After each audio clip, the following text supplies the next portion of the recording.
a este lóbulo, ¿sí? Todos nosotros cuando vimos, eh,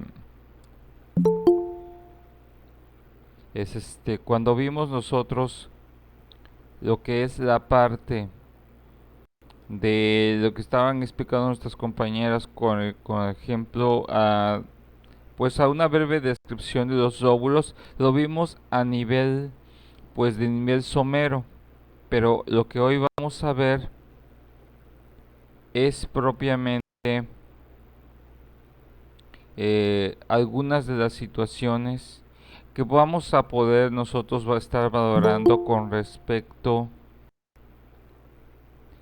a esta parte de nuestro cerebro, que en este caso es el lóbulo parietal, que va a estar integrando en nosotros aspectos que tenemos nosotros que estar observando, que tenemos que estar de alguna forma identificando, ¿sí? Lo interesante de esto, por ejemplo, en cuanto a la diferencia que podemos tener con los otros lóbulos, es que realmente, por ejemplo, la diferencia en cuanto a estos lóbulos y sobre todo en lo que es el lóbulo parietal, que también está integrado en lo que son dos hemisferios, en tanto la situación del hemisferio derecho y hemisferio izquierdo, vamos a estar integrando muchos aspectos que va a ser diferente, algunos aspectos en hombres como en mujeres, debido a la fisiología y a la anatomía eh, de este lóbulo y de sus partes. Eso es algo que yo quería rescatar con respecto a esta parte. Bien, bueno, voy a empezar a compartir lo que es esta parte de la exposición para que ustedes vayan viendo algunos aspectos.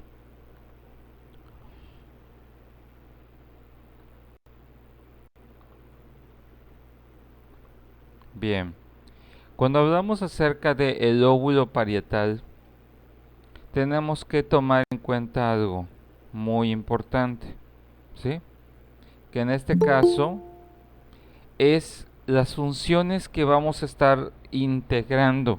Y esta integración de funciones está determinado precisamente como lo que llamaríamos la somatosensación y la integración sensomotora. En este sentido, ¿qué significa esto? ¿Qué significa la somatosensación? En este caso, identificar es definir de dónde vienen las sensaciones que nosotros estamos percibiendo a través de lo que son nuestros nervios, o en este caso específicamente del sistema nervioso periférico. Eso es a lo que se refiere la somatosensación. Y la integración sensomotora es en cuanto a la respuesta que nosotros podamos estar integrando en relación a la somatosensación. Estos aspectos son diferentes. En este aspecto, por ejemplo, es como cuando nosotros pasamos nuestra mano por una superficie rugosa, ¿sí? O pasamos nuestra mano por una superficie que está muy caliente, ¿sí? En ese momento, lo que hace automáticamente nuestro cerebro es integrar la información sensomotora para quitar la mano, no sin antes habernos dicho de dónde nosotros estamos teniendo esa sensación, ¿sí?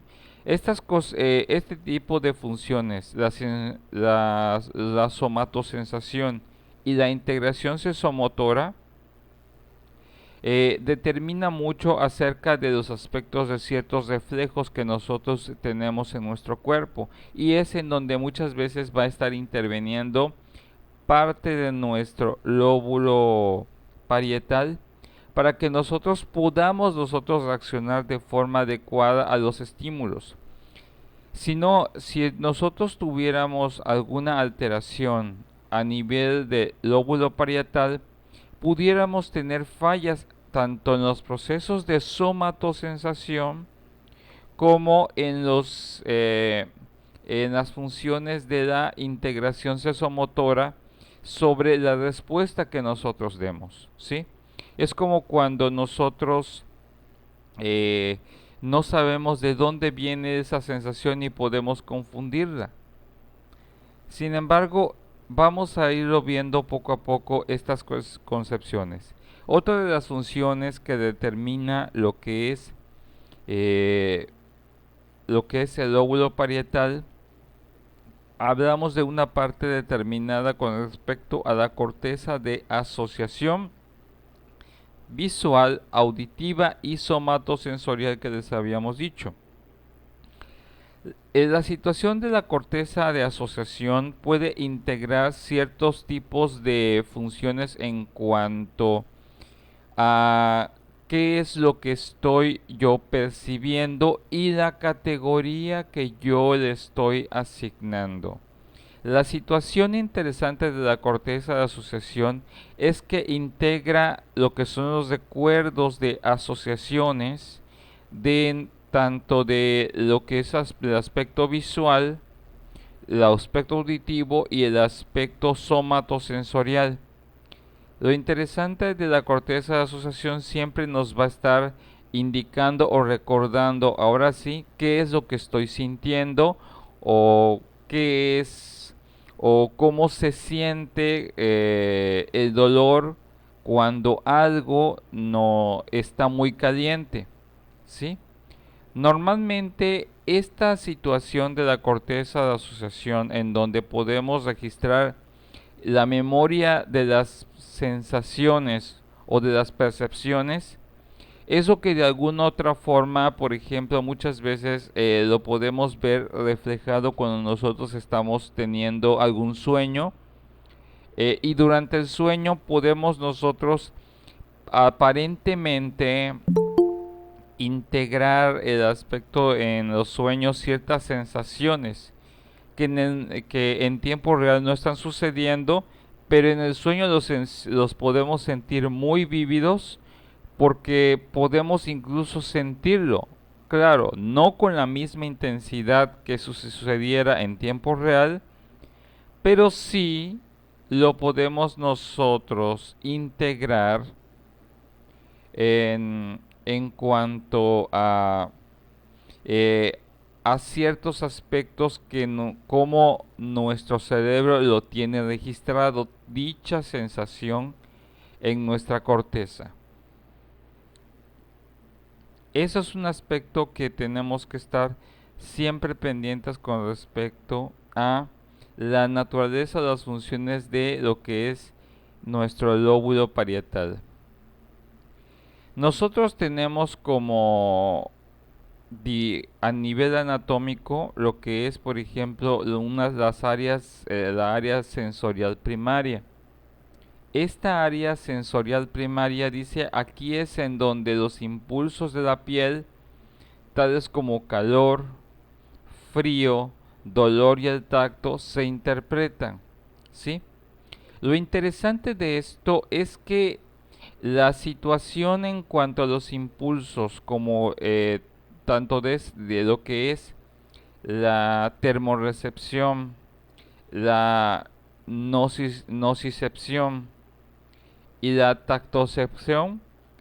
En este caso, la termocepción es la percepción de lo que es la temperatura de las cosas o la temperatura de lo que nosotros tomamos. La nocicepción es relativo a lo que son los receptores neuronales conocidos como nociceptores, que en este caso son los encargados de llevar la información de dolor. y sobre todo la situación de los tactoceptores que establecen aspectos de las características físicas de los objetos que nosotros interpretamos de alguna otra forma o llevamos esa información de los objetos al cerebro, ya sea de las sensaciones de que si está rugoso, está liso, es húmedo, es seco, cualquier tipo de sensación o característica física del objeto está llevada por estos aspectos de la tactocepción. Lo interesante de esto es que todos estos impulsos del área sensorial primaria que podemos integrar dentro de lo que es el lóbulo parietal son la información que es interpretada a través de todos estos tipos de receptores neuronales que se encuentran a lo largo de la piel. En un punto, o en este caso en 1 milímetro de piel, podemos encontrar lo que son cientos de receptores de frío, calor. Podemos también nosotros interpretar o llevar información de los receptores de dolor y los receptores del tacto, de las características físicas de los mismos. ¿Sí? ¿Sí? También otra de las cuestiones que podemos ver en el área sensorial primaria de de nuestro lóbulo parietal es la información espacial. Esto significa que nos proporciona la capacidad de juzgar el tamaño, la distancia y la forma de los objetos.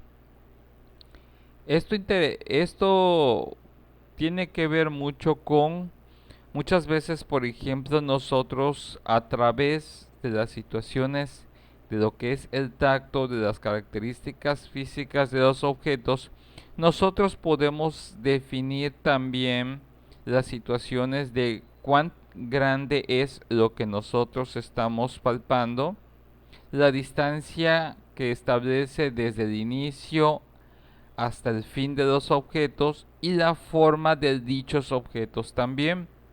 Por ejemplo, sabemos nosotros que hay una información que es llevada a través de lo que es la visión. Sin embargo, tenemos que tomar en cuenta que esta información que nosotros tomamos a través de la visión o a través de las áreas, la área visual primaria y el área visual secundaria, es retroalimentada ya de forma más tridimensional y ya le podemos categorizar incluso un aspecto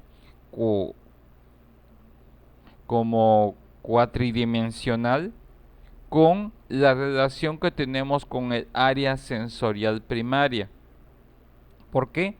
Porque ya no es simplemente lo que vemos, sino que se termina de integrar con el aspecto del tacto. Es por eso que lo primero que nosotros vemos, normalmente tenemos la inclinación natural, y eso es un instinto o un impulso automático del cerebro a comprobarlo a través de lo que es la situación del tacto.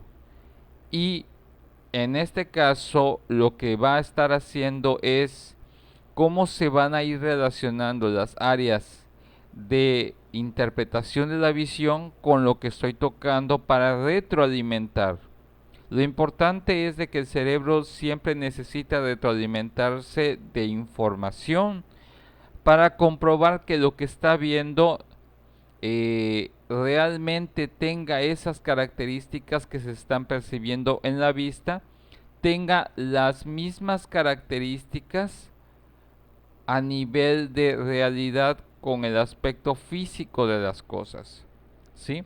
Es por eso que normalmente lo que ustedes van a ver prácticamente el impulso natural de los niños pequeños, de los bebés, que cuando ven algo y ya lo integran en su cabeza, automáticamente tienen un impulso natural hacia ese objeto, para no solamente verlo, sino tocarlo, para que mientras lo están viendo y están retroalimentándose a través de la visión y el tacto, están fascinados los niños tocándolos y retroalimentando la información de dicho objeto en cuanto a sus características, no solo en cuanto a la percepción visual, sino a la percepción e integración táctil de las cosas, ¿sí? ¿Cómo se siente? Y a qué distancia se encuentra, por ejemplo, el objeto. No es lo mismo que yo vea un objeto a una distancia y haga el cálculo, a que yo tenga que hacer el cálculo a través de mi desplazamiento hacia ese objeto y vea que realmente está a la distancia que mi cerebro o la información visual que me dice del objeto de la cual estoy, y tenga que comprobar qué tan chico o grande sea el objeto, que la característica de si está frío, si es caliente, si realmente es grande o chico, etcétera, etcétera, etcétera, ¿sí? Y todo esto sucede en fracciones de minutos en nosotros.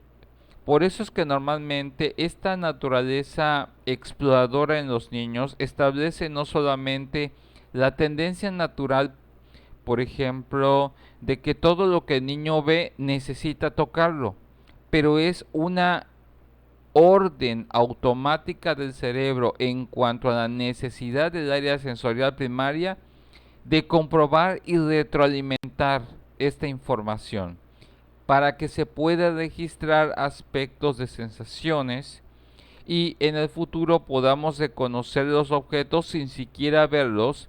O imaginen ustedes en este momento, por ejemplo, un limón, ¿sí? Imaginen un limón. Por ejemplo, ¿cómo se siente el limón? En este momento, cuando yo les estoy hablando, a lo mejor en ese momento les viene la imagen del limón. Pero si les digo ahora, imaginen cómo se siente el limón, entonces, ¿qué es lo primero que se les viene a la mente? ¿Qué dicen ustedes, muchachos? ¿Cómo se siente un limón?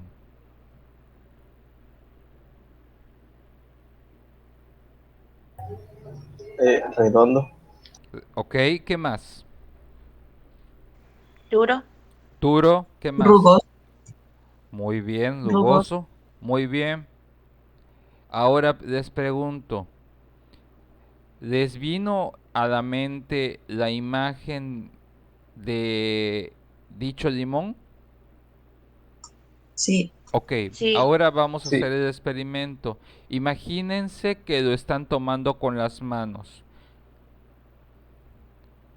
¿De alguna otra forma pueden recrear ese tipo de sensaciones en su mente?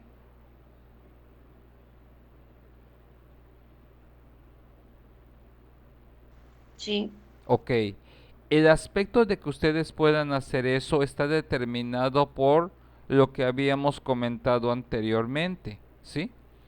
Por lo que es la corteza de asociación. Lo interesante de esto es que esa información que ustedes han podido sacar de su memoria sensorial antes tuvo que haber sido retroalimentada por dicho objeto. No les puedo decir, a lo mejor les puedo decir, vean un limón en su mente, a lo mejor lo vieron en la televisión o en algún lado, pero no es lo mismo verlo a que me digan que están en ese momento, que se imaginen la sensación de tener un limón en la mano, recrear sus características si antes no hubieron en su historia personal habiendo retroalimentado esa información. De ahí es en donde normalmente viene un aspecto interesante, podemos hacer que en este momento yo les dé un limón con los ojos cerrados y solo con el tacto ustedes automáticamente, de acuerdo al área parieto-occipital, de área de asociación, automáticamente les muestra esa imagen del objeto. Es tan instantáneo y por lo cual podemos ver la importancia de cómo lo que vemos nos puede conllevar ciertos tipos de sensaciones y ciertas sensaciones como nos pueden conllevar cierto tipo de imágenes que han sido registrados en nuestra memoria. Y esto es algo que sucede todo el tiempo. De ahí es en donde ustedes puedan determinar la diferencia de uno y otro. Entre estas dos áreas, cómo se van retroalimentando las cosas y cómo nosotros vamos aprendiendo.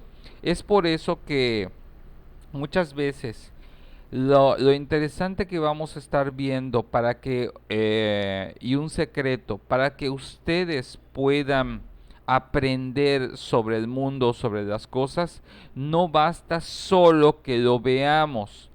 Necesitamos participar de las acciones o de las circunstancias que conllevan el conocimiento para que esa memoria esté completa.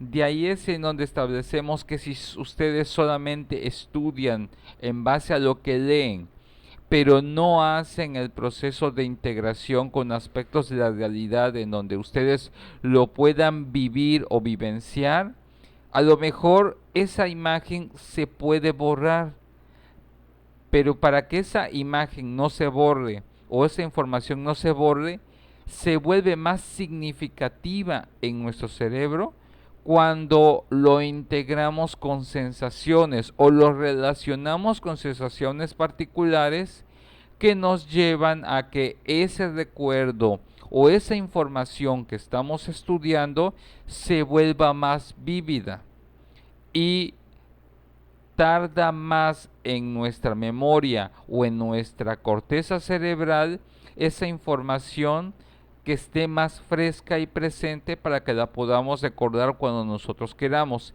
Simplemente activamos nosotros ya sea un aspecto sensitivo para recordar la imagen o simplemente vemos una imagen que nos relaciona con la sensación y automáticamente nos lleva con la misma. En este aspecto es el aspecto bidireccional en cómo una visión o la percepción visual o cómo la percepción sensorial táctil nos puede estar llevando de una sensación a otra, ya sea de una sensación de tocar, nos puede llevar a la información o la memoria visual o lo que veamos nos puede llevar a la sensación táctil. Esta es la riqueza de nuestro cerebro y por lo cual nosotros debemos de estar siempre pendientes. Eh, Otra de las cuestiones que vamos a estar viendo que caracterizan a lo que es nuestro lóbulo parietal es que hay un área o el área somatoestésica primaria o el S1 que ocupa el aspecto de la circunvolución postcentral sobre la superficie lateral del hemisferio y la parte posterior del lubillo paracentral sobre la superficie medial de las áreas 3, 1 y 2 de Brodmann. En este caso, la área somatoestésica primaria nos dice un poco de la información de dónde se encuentra cada sensación. ¿Sí? Creo que alguien mandó un mensaje.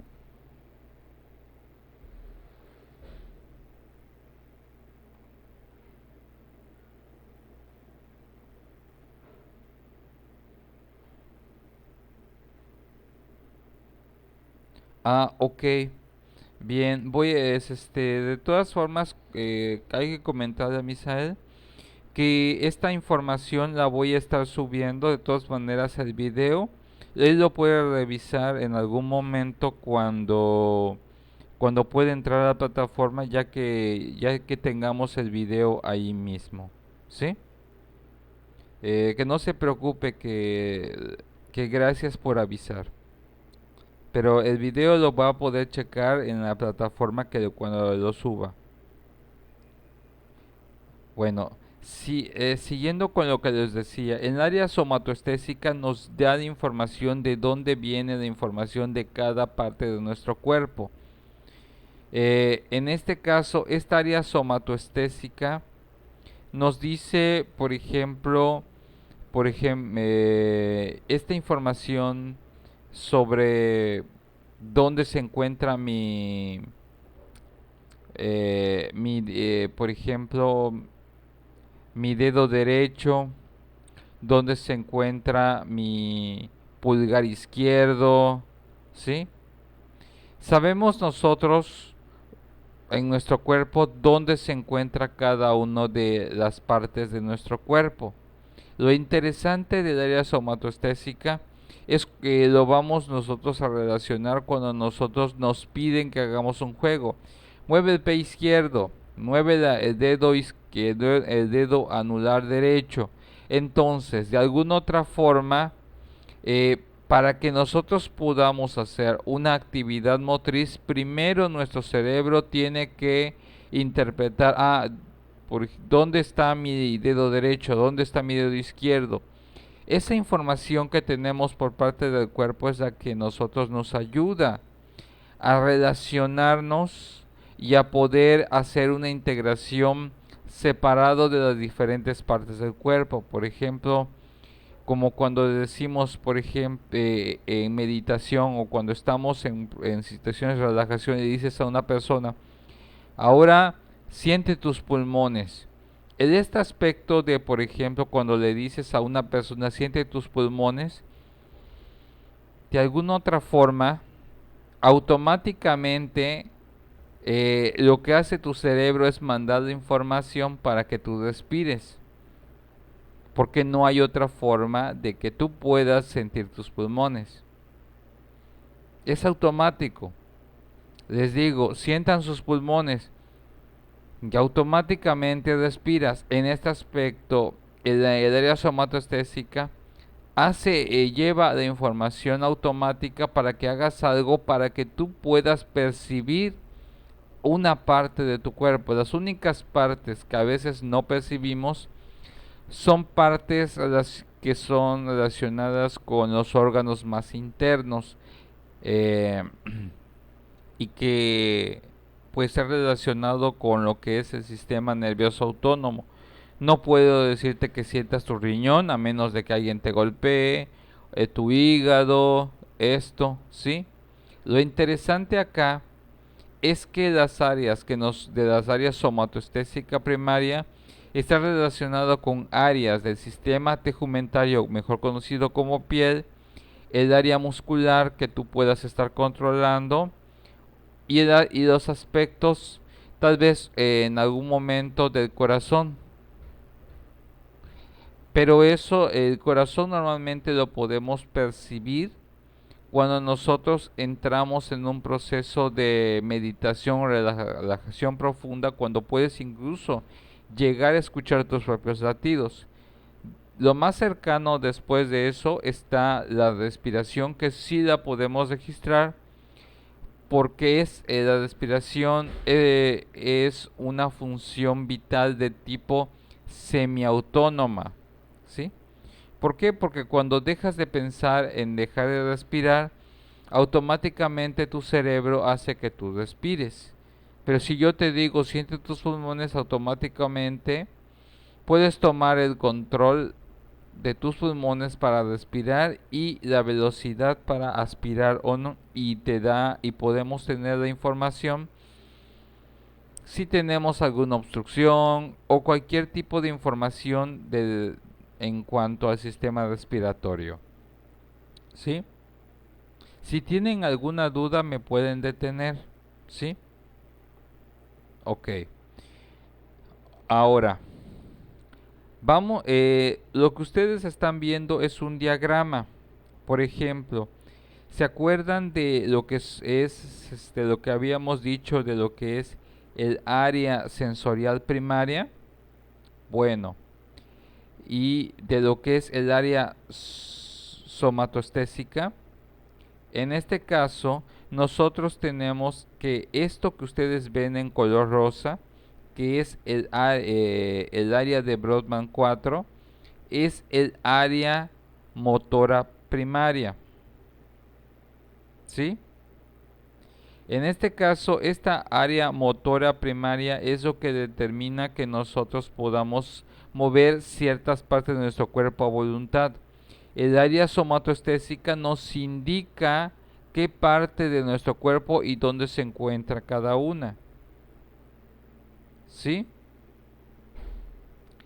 El, el área somatoestésica secundaria va a indicar algunos aspectos interesantes en cómo nosotros percibimos o qué características percibimos en cuanto a estas sensaciones.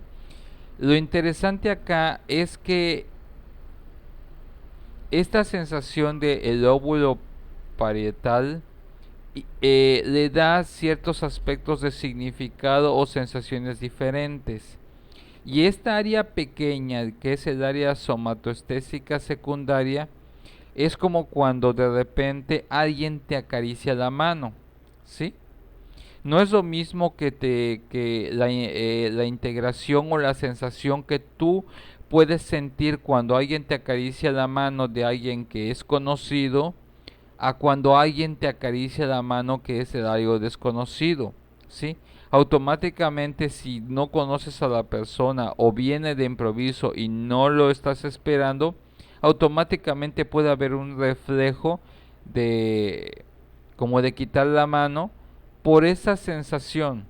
Y es la misma, pero es la integración de esa sensación lo que va a estar cambiando, el significado que nosotros le vamos a dar a esa sensación. Y eso Ah, es lo que... disculpe, profe, ¿solo de la mano? no de cualquier parte del cuerpo. Ah, ok. Pero nada más tomé el ejemplo de la mano para que ustedes lo puedan ver. Por ejemplo, no es lo mismo que alguien, por ejemplo, no sé, te dé una palmada de alguien que pues con que tienes confianza, de alguien que de repente te da una palmada y pues como no lo esperas, automáticamente hay un aspecto de sobresalto. No sé si en este aspecto explicarlo determina mucho este tipo de información. La situación que no esperamos de las personas normalmente puede de alguna otra forma causar aspecto de sobresalto porque de alguna otra forma nuestro sistema de alerta se activa. O cuando alguien te acaricia de forma inadecuada según tu percepción, la, esta situación de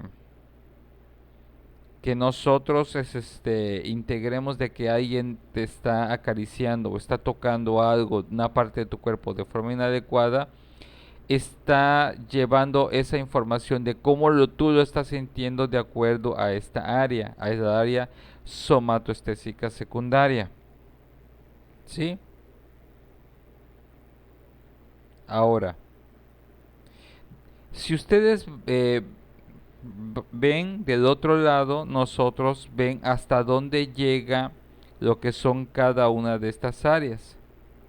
Lo interesante acá es que tenemos nosotros otra área que aquí de alguna otra forma podemos nosotros ver. Ustedes ven acá un área que se llama el área premotora, ¿sí? En este caso, imaginen que, por ejemplo, que de alguna otra forma el área premotora solo llega hasta cierto punto, ¿sí? Llega casi hasta la parte eh, central superior del óvulo y del otro lado llega casi al mismo nivel tanto de las áreas motora y el área somatoestésica primaria. Lo interesante de esto es que estos tres van a integrar ciertos aspectos de lo que ya les había explicado de los reflejos, ¿sí? El área premotora normalmente es cuando nosotros ya tenemos cierto tipo de información con respecto a movimiento, al acercamiento de alguien. Es como, y les voy a explicar de esta forma, es como cuando ven a la persona que quieren. El área premotora es la que activa ciertas sensaciones esperadas cuando se acerca a la persona, por ejemplo, que nos agrada, y nos preparamos para realizar algún tipo de gesto, algún tipo de movimiento. El área premotora es la que como que nos prepara para cierto tipo de reacciones. Es como que está esperando el disparador para hacer algo. Y lo interesante que esta área premotora está porque estimula al cuerpo para reaccionar o responder de una cierta manera ante un determinado estímulo, ¿sí? Ya sea por el aspecto auditivo o ya sea por el aspecto visual. Normalmente está muy estimulado por el aspecto visual, en el cual como que nos preparamos para hacer algo. Dependiendo del significado que represente ese estímulo o esa persona, ese objeto a nosotros, ¿sí? Por ejemplo, es como cuando estás jugando, no sé, juego de quemados, ¿sí? Por ejemplo, en el que de repente te están aventando pelotas y tú tienes que evitar que te den. De alguna otra forma, cuando ya no lo puedes evitar, tu cuerpo, cuando va a esperar de alguna otra forma el golpe ante un pelotazo, normalmente lo esperas y normalmente tu cuerpo de alguna otra forma reacciona para evitar que el golpe dañe de alguna otra forma, y se pueden tensar nuestros músculos o te puedes contraer, no sé, dependiendo de cada persona. Ahora, lo interesante de todo esto es que esta integración viene en base a todas las demás áreas que les había estado mencionando, ¿sí? Y estas áreas de lo que es el lóbulo parietal, de alguna otra forma, retroalimentan la información y la reacción del cuerpo para determinadas acciones, por el significado que puede representar para nosotros dichos estímulos sensitivos, ¿sí? Normalmente el proceso de que tú lo sientas agradable, desagradable, extraño, eh, te sientas incómodo, eh, el aspecto de incomodidad, por ejemplo, sobre todo cuando de repente estás viendo algo que no te agrada visualmente y tú puedes estar sintiéndote de alguna otra forma incómodo.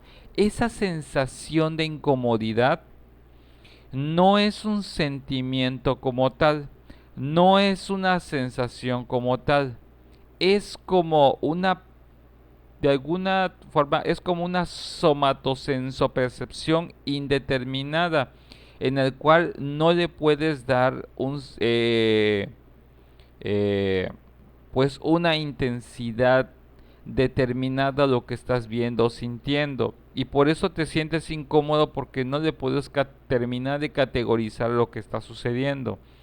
Le dices tú, es que es desagradable, o es incómodo. La incomodidad es ese proceso cuando estas áreas a nivel parietal hacen esa integración de no saber cómo calificarlos totalmente, como cuando te sientes incómodo ante una situación en la cual se están gritando a las personas y te sientes incómodo, por ejemplo, cuando estás en medio de una discusión en la que tú no tienes parte y estás escuchando y te sientes incómodo, te sientes como ansioso, retraído ante una situación en la cual pues tú no estás preparado. Entonces ahí lo que se activa, la sensación de incomodidad, es por estas áreas se relacionan para decirte de que no sabes cómo reaccionar, y normalmente en el área premotora normalmente hay un proceso, la incomodidad causa que nosotros no sepamos qué hacer en ese momento, cómo responder en ese momento ante una situación de incomodidad, ¿sí? En primera instancia, a menos que cuando la situación nos ataque directamente, de forma directa, es hasta ese momento es cuando nosotros ya podemos establecer un significado particular. Pero si nosotros estamos presenciando, estamos escuchando algo que nos parece incómodo de forma sensitiva directa, es cuando ya cambia. Pero si es de forma indirecta y vemos algo que no nos agrada o que nos parece algo incómodo, es cuando sucede esto, y es cuando no terminamos de determinar qué hacer. Y así es cuando como se percibe la incomodidad en nuestro cerebro. ¿Ok? Si tienen alguna otra duda, síganme bombardeando, ¿sí? Estas áreas, como ustedes están viendo, lo más importante es que nosotros vamos a estar viendo, estas son las áreas de lo que es nuestro lóbulo parietal, lo que es el área premotora, el área motora primaria, el área somatoestésica primaria y parte de lo que es el área somatoestésica secundaria, ¿sí? Tenemos nosotros otras áreas que podamos determinar más adelante, como es la circunvolución angular, que determina nosotros, por ejemplo, cierta información en relación con la visión. El área sensitiva del lenguaje o el área de Wernicke ante ciertos aspectos de la respuesta en base a la relación con el área frontal y prefrontal. Y sobre todo con los áreas visual. También tenemos nosotros el área auditiva secundaria, donde integramos nosotros cierta información que viene de nuestro lóbulo temporal acerca de cómo nosotros percibimos nosotros ciertos tipos de sonidos. El área auditiva primaria, que nos indica que nosotros estamos recibiendo información por el canal auditivo y le damos una integración para saber de dónde viene el sonido, ¿sí? Pero eso más adelante en algún momento lo estaríamos checando.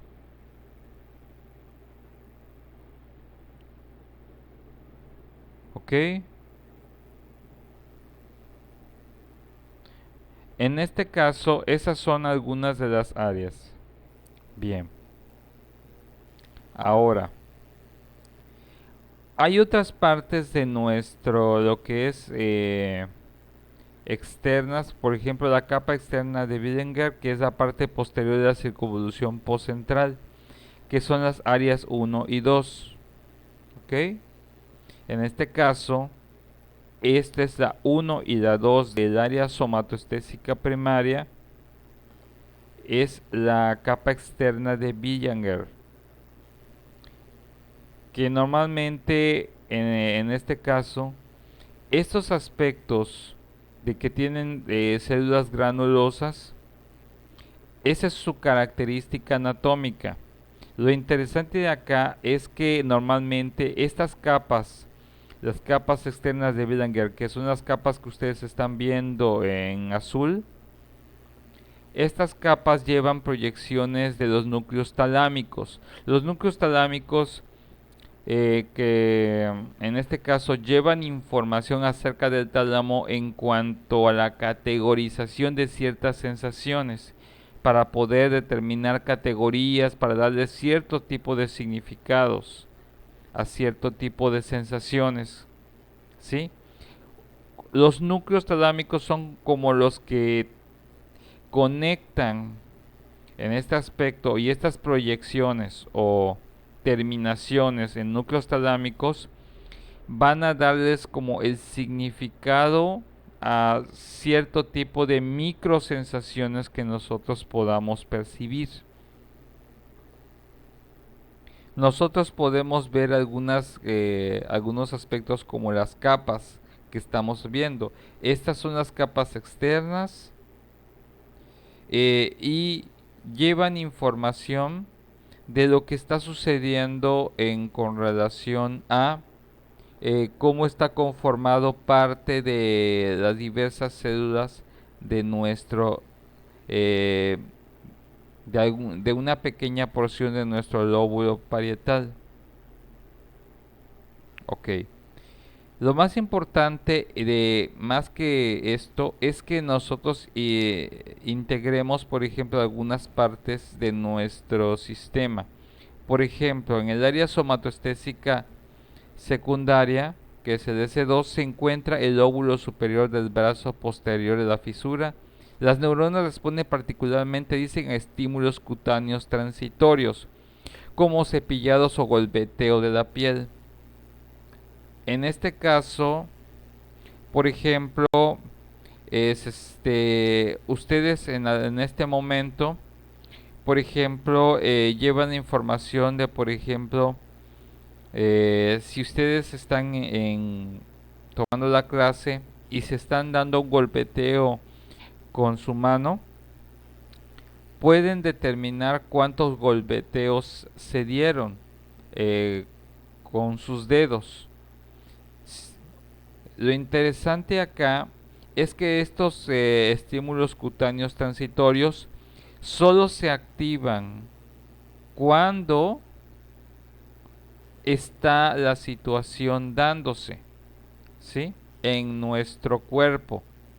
Lo interesante acá es que la información de estos estímulos cutáneos transitorios después tienden a registrarse en parte de las cortezas primarias somatoestésicas, en este caso en la parte externa del lóbulo parietal, y nosotros, de acuerdo al recuerdo, podemos establecer cuántos golpeteos pudimos tener, aun cuando la sensación haya desaparecido en el momento en el que dejamos de golpetear nuestra mano con nuestros dedos, ¿sí? Lo mismo pasa como cuando nos cepillamos el cuero cabelludo. En el momento sabemos que nos estamos cepillando el cabello mientras la acción se realiza. Cuando deja de realizarse, la sensación desaparece. De ahí es en donde se establecen algunos aspectos interesantes en cuanto al área somatoestésica.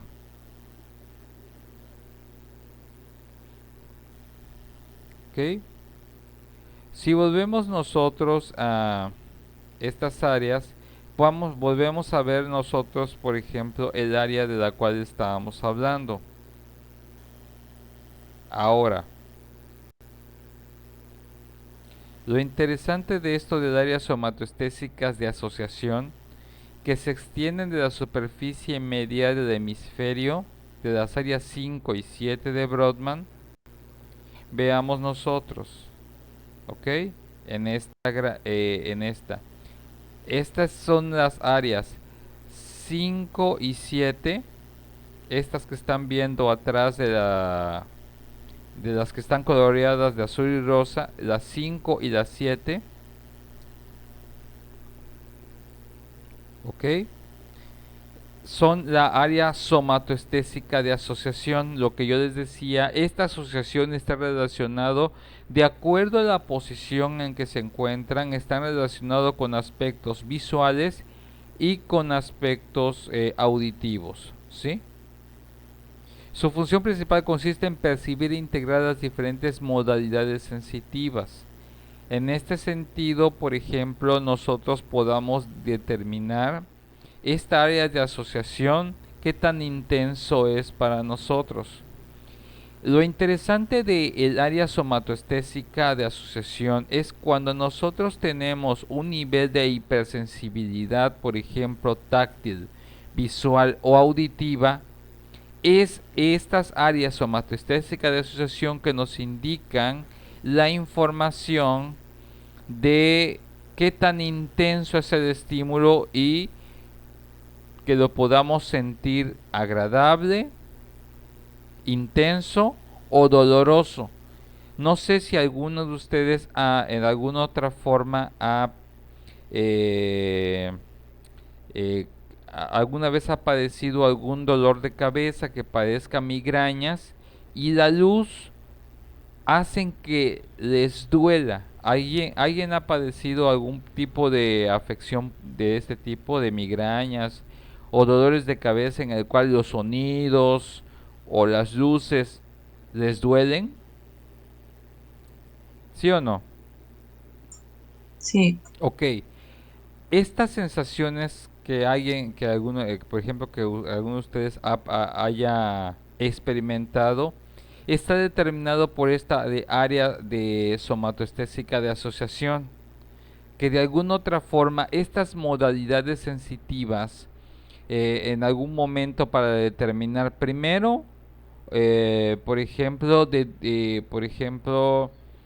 esta modalidad sensitiva, por ejemplo, si te están apretando demasiado la piel, si la luz que estás viendo tiene una intensidad tan fuerte que te lastima, la información de que te lastima la luz y te provoque un dolor de cabeza es en base a esta área de asociación somatoestésica, porque es la que indica por así decirlo, como el cálculo. Es como el área de nuestro cerebro que calcula cuánto es lo que puede soportar de intensidad un estímulo, una parte de nuestro cuerpo o una parte de nuestro cerebro. Recuerden que lo interesante de esto es que estas cargas neuronales eh, pueden de alguna otra forma percibirse y darle información al cerebro que lo que se está percibiendo, ya sea a nivel de audición o a nivel de visión, es tan fuerte la carga eléctrica que está dañando de alguna otra forma eh, parte de la integración del tejido neuronal. Y esa información es la que se transmite a través de dolor.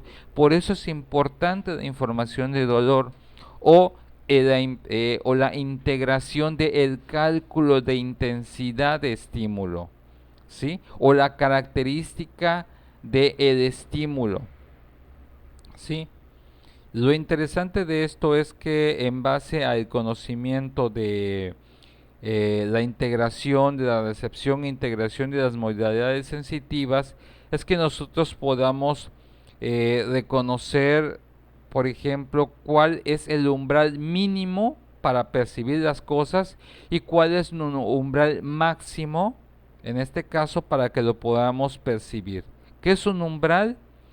Es el cálculo o en este caso o el nivel cuando hablamos de un umbral mínimo estamos hablando de la capacidad mínima que tiene el sujeto para poder percibir un tipo de información sensitiva, y un umbral máximo es hasta donde puede soportar el estímulo y de nuestros tejidos por la carga neuronal dicho estímulo. Hasta dónde podemos soportar esa carga energética, porque todo lo que nosotros percibimos se transforma por cargas energéticas. Ujú. Eso es lo interesante. Si entienden la situación en cuanto a los aspectos de la diferencia entre un umbral mínimo y un umbral máximo.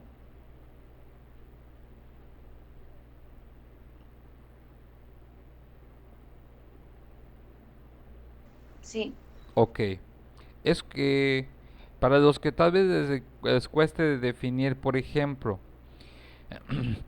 De alguna otra forma, el área somatoestésica de asociación es como si fuera un área encargada de definir, por ejemplo, el volumen de la intensidad de lo que estamos percibiendo. Si está muy bajo, percibe que es muy bajo. Si es muy alto y molesto, también en algún momento como que lo registra y esa información es la que le da al cerebro. Ahora, cuando hablamos acerca de las áreas de asociación, veamos nosotros, por ejemplo, cuáles son las diversas áreas. Porque muchas veces nosotros, todo nuestro cerebro está integrado por áreas de asociación. Las que a nosotros nos interesa de acuerdo al lóbulo parietal son la motora primaria, la somaestésica primaria, la somaestésica secundaria. El área asociativa parieto-occitotemporal es un área muy interesante. ¿Por qué? Porque normalmente esta área asociativa parieto-occitotemporal es la que hace como la percepción de la realidad y la integración de la realidad en el cual, por ejemplo, integramos sensaciones tanto visuales, auditivas, como cómo se perciben estas sensaciones. Es como determinar, por ejemplo, imagínense una situación placentera o recreen en su memoria una situación que a ustedes resulte placentera. Ante el recuerdo de lo que es el área o la corteza primaria de sensitiva, lo que hace en este momento es recabar la información del área asociativa parietoxitotemporal y puede integrar un recuerdo en un recuerdo vívido, en el cual ustedes puedan integrar no solo lo que vieron, lo que escucharon, sino cómo les hizo sentir tanto lo que vieron como lo que escucharon. Es por eso que normalmente, ¿dónde podemos ver la acción de, de esta área? Eh, Cuando ustedes van al cine, por ejemplo, el éxito que tiene el cine no es solamente en cuanto para que una película sea bien recibida o mal recibida, depende de la integración adecuada de los estímulos visuales y auditivos, ¿sí? Lo interesante de acá es como cuando nosotros estamos viendo una escena conmovedora, tal vez de una novela, de una serie, de una caricatura, de una película. La integración que lo hace significativo no es solamente la imagen, sino la integración también entre los aspectos de si va acompañado de música para que esa imagen o esas imágenes puedan percibirse con mayor intensidad y le podamos integrar por el tipo de música un significado particular a esto y podamos establecer nosotros un aspecto integral en cuanto a las sensaciones. Es por eso que normalmente hay ciertas producciones audiovisuales que hacen que de repente las estás viendo y estás escuchando la música y si es muy conmovedor, incluso sin que haya palabras, tú empiezas a conmoverte.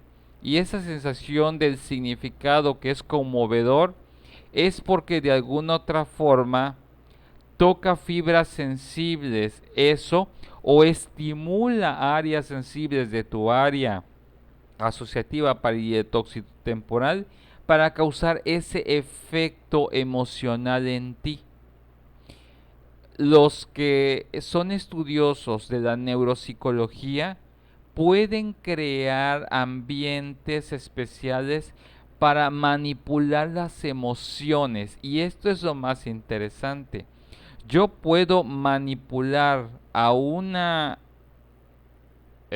población particular conociendo qué estímulos y qué combinación de estímulos a través del área asociativa parietoxidotemporal activo para que los sujetos puedan actuar o se exalten o se exciten o se conmuevan ante una situación que yo le estoy presentando en la debida medida entre el nivel de música, el tipo de tono, el tipo de iluminación, el tipo de imagen, para causar un impacto emocional en la persona y haga exactamente lo que quiero. De ahí es lo importante de reconocer si lo que estoy haciendo tiene un efecto en la persona, va a estar establecido por cómo en esta área de asociación entre el significado que yo le puedo dar entre lo que veo y escucho para la reacción o la respuesta que yo vaya a tener ante dicho estímulo. ¿Sí? Sí. ¿Alguna vez les ha pasado esto de que de pronto están viendo algo, no tiene ni siquiera un diálogo y ya se empiezan a conmover?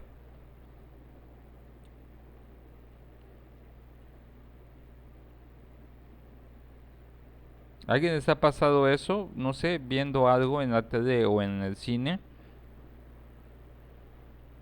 ¿Sí o no? Sí, Ok. Y alguna vez les digo, pero ¿por qué estoy llorando? ¿O por qué me está conmoviendo esto? El aspecto de... Y esto es algo muy interesante. El aspecto de la interpretación de que es algo conmovedor va de persona a persona.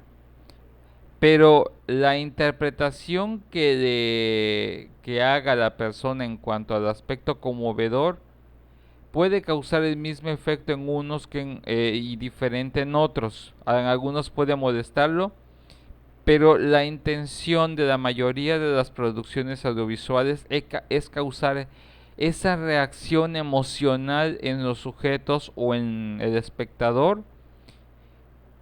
¿Cómo podemos determinar que normalmente no estamos teniendo un buen trabajo de lo que es la estimulación del área asociativa parietoxidotemporal cuando lo que ves no te genera nada? De ahí es en donde establecemos cuando una producción audiovisual fracasa, porque no produjo nada, no te provocó nada. Algo tiene que moverte a nivel emocional para que tú puedas decir, bueno, eso me gusta. El famoso me gusta está establecido por el aspecto del área asociación parietoxidotemporal. ¿Sí? De allí es en donde podemos decir que las cosas nos gustan si causa una reacción o un efecto o estimulación de esta área de asociación. Si no se activa, no nos gusta simplemente las cosas o simplemente nos es indiferente. Ok. Lo interesante de todo esto es que, como vemos nosotros, la corteza motora, la corteza sensorial, la corteza auditiva y la corteza visual de alguna otra forma están íntimamente relacionadas. Si ustedes se dieron cuenta, por ejemplo, parte de lo que es el área asociativa occitotemporal está relacionado parte entre lo que es la secundaria, parte de lo que es esta corteza, parte de lo que es esta área de asociación que prácticamente cubre ambos hemisferios y de alguna otra forma nos hace recordar aspectos, ¿sí? Lo interesante de la corteza, de las cortezas tanto motora, sensorial, auditiva y la corteza visual, que puede estar relacionado y que normalmente cubre ambos lóbulos, hace que nosotros ciertas sensaciones las recordemos, ya sea que algo que hicimos nos recuerde algo que hayamos hecho en el pasado y cómo nos hizo sentir, la determinación de qué parte de nuestro cuerpo activamos, qué escuchamos y o qué vimos, y nos remite otra vez al recuerdo vivido de exactamente de lo que estuvimos pasando en ese momento. Algunas curiosidades que podemos hablar con respecto a lo que es el lóbulo eh, parietal es que en el hemisferio izquierdo es más activo en las personas diestras, ¿sí? Dice este lóbulo se utiliza principalmente en el manejo de la simbología de letras y números, lo que es el hemisferio izquierdo, ¿sí? Lo interesante es que, por ejemplo, aquí es en donde vemos, por ejemplo, eh, y aquí es en donde vamos a ver algunas cosas que yo les quiero mostrar. Bien, lo interesante de acá, quiero que lo vean de esta forma. Las curiosidades que nos habla es, dice, el hemisferio izquierdo, o sea, el hemisferio izquierdo, porque dice que es más activo en las personas diestras. Porque normalmente este hemisferio controla en este caso, eh, lo que son toda la psicomotricidad de la mitad de nuestro cuerpo derecho. Y normalmente, por ejemplo, es en donde decimos nosotros que es de que le damos ciertos significados a ciertos símbolos, sobre todo porque en esta parte es en donde se encuentra lo que es el área de Broca y el área de Wernicke. Cabe destacar que en este caso, que el área de Wernicke es encargada de interpretar todos los símbolos gráficos o símbolos fonoarticulados y les damos un significado a través después del área de Broca, ¿sí? Como que uno los integra, los interpreta y nosotros cuando nos piden que demos una respuesta es como cuando decimos, por ejemplo, ¿cuánto es 2 más 2? En este momento estamos utilizando lo que son una serie de sonidos que son símbolos fonoarticulados y automáticamente tu cerebro registra la información a través del área de Wernicke, interpreta lo que estoy diciendo a través del lenguaje y una vez que tú tienes la respuesta a través de lo que es la capacidad de cálculo que está determinado por el área frontal y prefrontal, la respuesta viaja otra vez a, a esta parte del cerebro y va al área de Broca, que es la que controla el aparato fonoarticulador, en este caso, pues nuestra laringe y nuestra boca para dar la respuesta y decir que 2 más 2 es 4. ¿Sí? El hemisferio de hecho dice tiende a ser más activo en las personas zurdas y ayuda a la interpretación de imágenes y las distancias dentro de ellas como las que existen en los mapas. ¿Ok? Es por eso que normalmente en esta interpretación de imágenes en personas zurdas, por eso normalmente las personas zurdas pueden ver detalles visuales un poco más abstractos y pueden darle ciertos significados y las distancias dentro de ellas en este aspecto pueden hacerte ciertos cálculos de tipo espacial. De ahí es donde establecemos algunos en los diestros son más dados al manejo en cuanto al desarrollo de ciertos conceptos abstractos y Por ejemplo, en las personas, a través de la información visual en las personas zurdas, pueden establecer aspectos de cálculo y eh, también establecer, por ejemplo, escalas de cálculo en base a aproximaciones en cuanto a la perspectiva de las cosas. En pocas palabras, lo que nosotros vamos a estar integrando tanto en el hemisferio izquierdo y en el hemisferio derecho es que no en algunos por eso se les dan más en el aspecto de que las personas que tienen mejor manejo del lenguaje o mejor manejo de la comunicación oral se da mejor en las personas diestras, y el manejo analítico o la inteligencia de tipo matemática se da más preciso o en ciertos aspectos más precisos y concisos en las personas zurdas, ¿sí?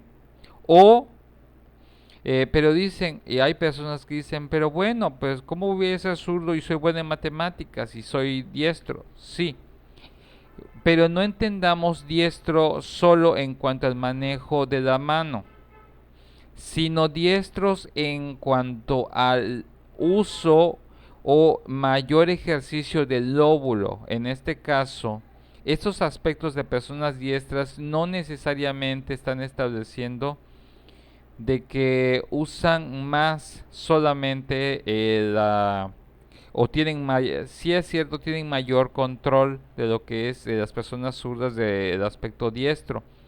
Sin embargo, significan que normalmente para funciones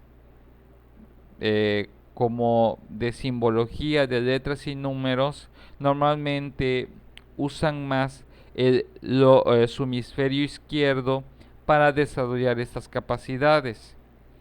Y las personas que usan su hemisferio derecho del lóbulo parietal son más fáciles que para en ese aspecto zurdas en cuanto a su hemisferio puedan ser capaces de ver o determinar a través de cierto tipo de cálculos lo que sucede a nivel espacial en su medio.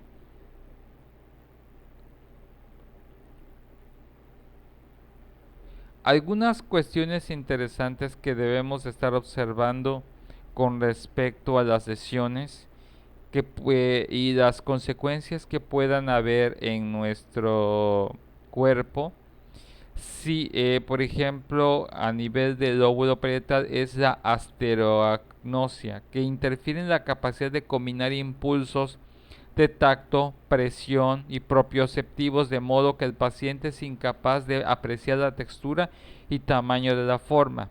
En este aspecto está determinado mucho cuando nosotros eh, tenemos dificultades para poder describir las características de los objetos o de las cuestiones físicas de lo que nosotros palpamos, ¿sí? Incluso de los aspectos de lo que nosotros podemos percibir a través de la vista.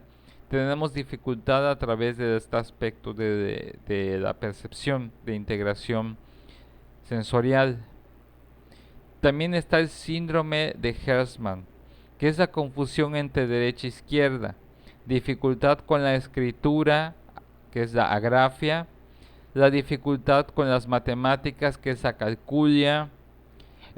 También puede producir trastornos de lenguaje, que se llama afasias, y la incapacidad para percibir los objetos normalmente, que es la agnosias.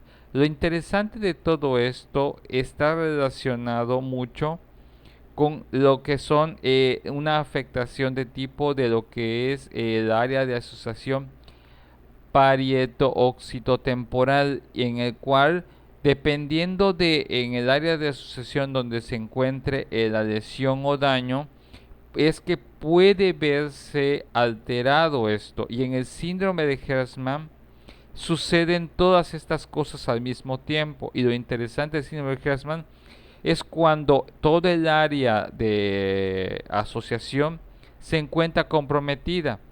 Tenemos personas que normalmente se encuentran de hasta cierto punto incapacitadas para poder realizar sus actividades por ellas mismas porque no pueden, se confunden entre ir, no saben diferenciar derecha, izquierda, incluso de su propio cuerpo.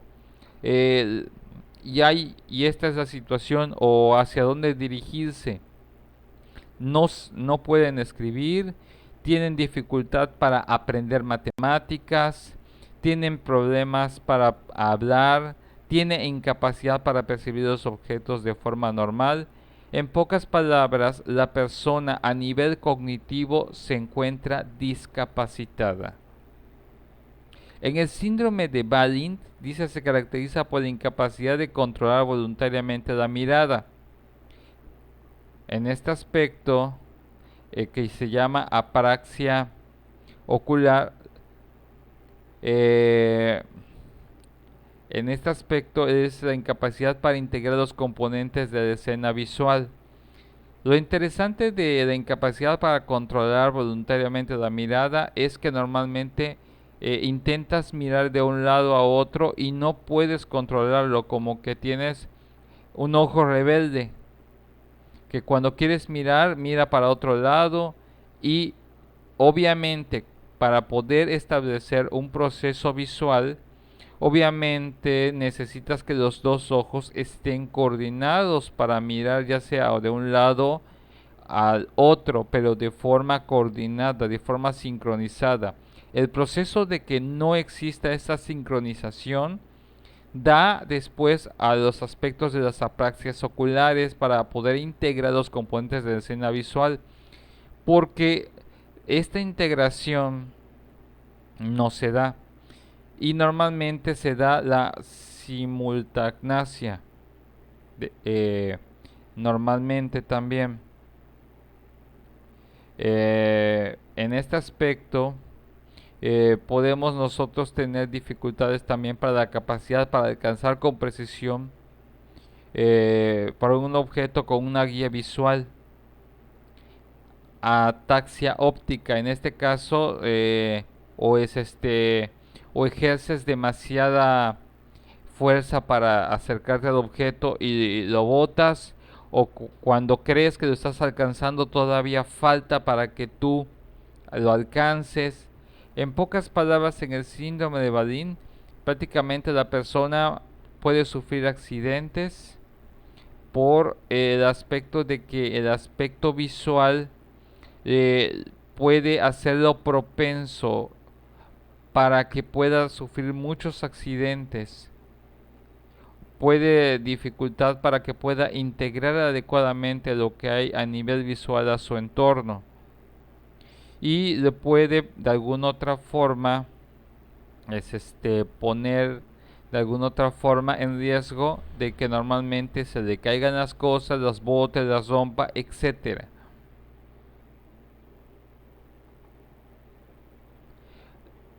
Así es más o menos los aspectos, por ejemplo, en una asterognosia, por ejemplo, no puedes definir exactamente qué estás tocando, ¿sí?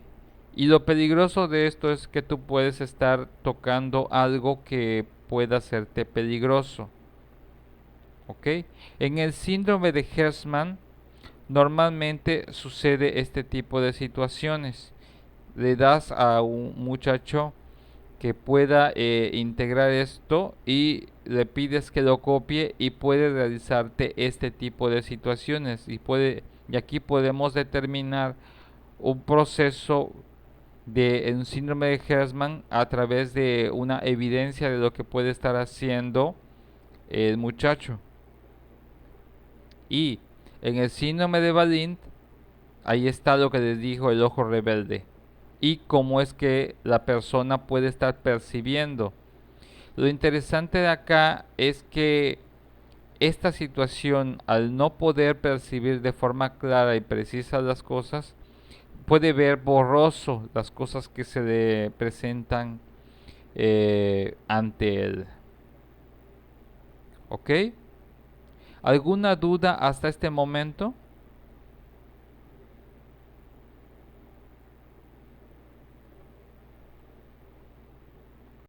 Por mi parte, no.